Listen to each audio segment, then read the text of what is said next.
alternative experience. The alternative experience. The alternative experience.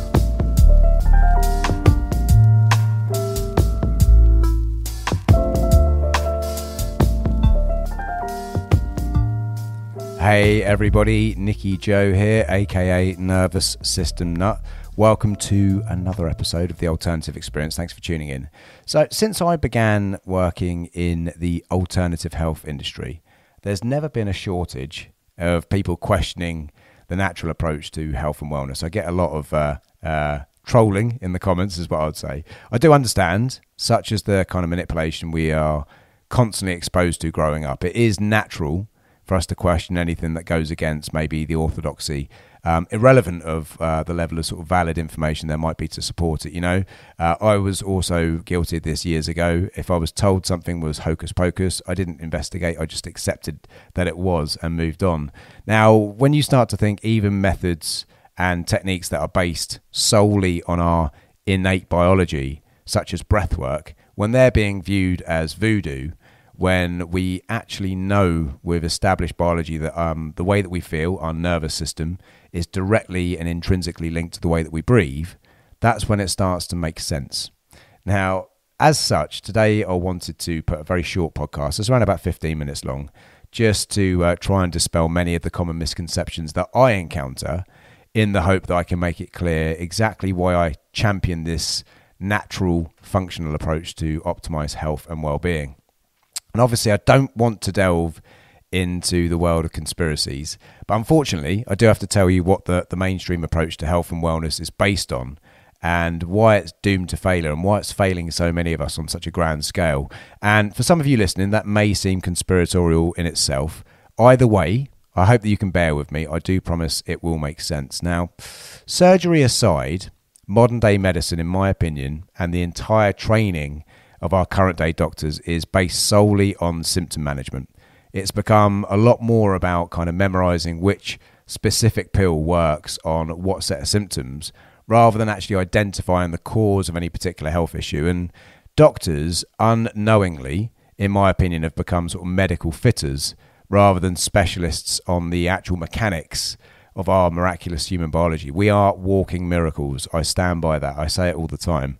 Now, think about your last trip to your GP. Did they in any way perform any sort of in-depth consultation? Now, what I mean by that, did they examine you? Did they take blood samples? Did they monitor your nutrient levels, minerals and vitamins? Did they check the level of good fatty acids that you're getting in your diet or even in your body? Did they check your blood pressure and your heart rate variability? Now, all of which are very simple and established scientific accepted markers for your overall health. And it's a very good way for a doctor to find out what's going on inside. Did they offer you any positive lifestyle advice, such as the nutrition you should be sort of consuming, or even offer you stress management techniques which you could sort of introduce to your daily practice? Did they even attempt to ascertain whether you could simply be suffering from some kind of deficiency? Or more likely, did they listen to your symptoms and then prescribe a medication to you all within that 5-minute appointment? Obviously, these are kind of rhetorical questions. I know there are some outliers. There are some doctors which go above and beyond, but that's not the majority.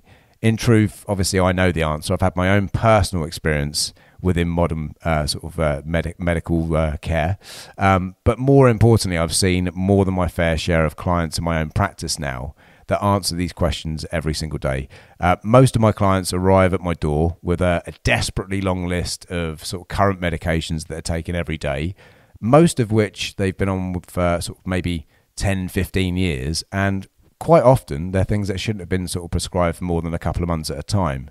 Now, I call this the pinning the tail on the donkey approach. And it's kind of akin, if you can imagine rolling a snowball down a snowy hill. It's going to grow and it's going to get out of control with every centimetre that it travels. Now, I'm going to explain why this approach doesn't work. If you can imagine the symptoms that you sort of experience as your body's way of telling you that there's a problem that needs to be dealt with, do you think that switching off that signal, those symptoms, is going to deal with the cause or just end up making things worse? I'll give you an example. So if you get a headache, you're going to take a paracetamol. Do you think it was a lack of paracetamol that caused the headache? Are you suffering with a paracetamol deficiency? Or do you think it's more likely your body's way of telling you that there's a problem or some kind of imbalance that needs to be addressed? Think about it this way. This is a good way of sort of making the penny drop. If you were driving down the motorway and your engine light came on, you would have two choices laid out in front of you. Either you find out what has caused that engine light to come on and you get the problem fixed, or you can simply unplug the light. Can you see how silly the last idea sounds when we talk about our car? You would never just unplug that light, yet it is exactly what that paracetamol does. If it was your car, this would be an extremely stupid idea, and no doubt it's going to end up costing you a lot of money in the future.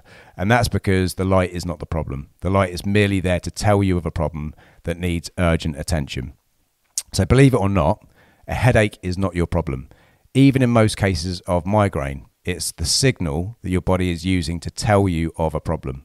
It could be something as simple as dehydration, tiredness, or more likely a lack of vital minerals and nutrients that your body needs, such as magnesium, protein. But it can also be the signs of something more serious. Okay, these signs need to be listened to. Either way, it needs to be investigated so it can be dealt with correctly. Now, most diseases, including acute and chronic disease, are actually deficiency diseases. They may not be the immediate effects of that deficiency, but normally it's long-term unaddressed deficiencies lead to these illnesses. They often begin when you're not looking after yourself, or when you become low in certain vitamins, minerals, and oils that your body requires to remain in optimal health. Now, just to make a bit of a point there are actually 16 vital vitamins, well over 60 minerals, potentially up to 90, but well over 60 minerals, and 3 fatty oils that your body requires every single day to remain optimal. Now, in my experience, most people are simply not consuming them in the quantity or even the regularity required. And over time, these deficiencies always lead to ill health. Now, when we decide to switch off the warning signals and just carry on as if nothing is wrong, these deficiencies really do grow exponentially until eventually you're going to get really sick. Now, in functional medicine, whether it be my approach, the alternative natural approach, or even the pharmaceutical approach, there are pharmaceutical doctors that use a functional approach as well. We are actually taught to investigate, identify, and treat the root cause of an issue. Now, not only does that ensure that your symptoms are dealt with, because once you deal with the cause, the symptoms are no longer required, but more importantly, it's going to ensure that their cause can be identified, treated before things get out of hand. It's a preventative approach. Now, as a personal business model, it's not great for us, as we tend to get people back to optimal health and then they don't need us anymore. Yet in mainstream medicine, that is kind of the point these days. While it's very hard for many people to believe, a lot of modern medicine, especially when we're talking about acute common illnesses, it's not about curing your ills. It's actually more about creating lifetime customers. It's kind of like the world's most effective subscription model. So if you take anything from my content, and especially from this podcast, let it be this lesson. Every time that your body tells you that there is something wrong, just spend a few moments trying to figure out what it could be, something that you're not doing. Are you drinking enough water? Are you eating a truly balanced diet? Do you understand those nutrients and minerals we were talking about? Are you getting enough sleep? Are you feeling particularly stressed? Is there a lot of stress in your life at the moment? Is your nervous system balanced? If you want to know what that means, have a look through my content. There's plenty about how the nervous system should be acting. Are your mineral and vitamin levels where they should be? Again, are you consuming enough of those? That's a very easy marker to look at. Are you consuming enough of those good fatty acids? Are you getting out in nature, or are you spending the majority of your life locked indoors? Now, if the answer to any of the above is no, work on that in the first instance. And oftentimes, more often than not, this is going to improve your condition. Now, if this does not work, reach out to a functional practitioner. This can be a functional mainstream practitioner if you don't trust the alternative space, or it could be someone like myself in the natural space, which obviously does things in a natural way. As long as they provide you with the evidence and the way they work back on their approach, both are going to work back to identify that root cause of your issue and in turn try and stop that snowball in its tracks. Whatever approach you take, promise yourself today, stop unplugging the lights. Get to the root cause of that light being checked out, and it's going to look after you in the long run. It really will. Now, if we're really honest with ourselves, when we begin to suffer with our health, we actually know in our heart of hearts it's due to the way that we're living our lives.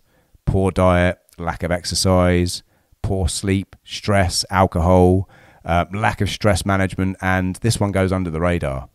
Long-term pharmaceutical consumption. Look at the list of symptoms. They'll probably match how you're feeling. Now, obviously, they're all known and accepted to negatively impact many aspects of our health and our well-being, but rather than do the work that's required, we're all too busy. We want that pill to be the magic bullet, but I can assure you it's not going to be. What are your thoughts? Drop me a comment. Let's get a conversation going. And if you haven't already, smash that subscribe button. I really want to get this and my other sort of content out to a larger audience, and I need your help to do that.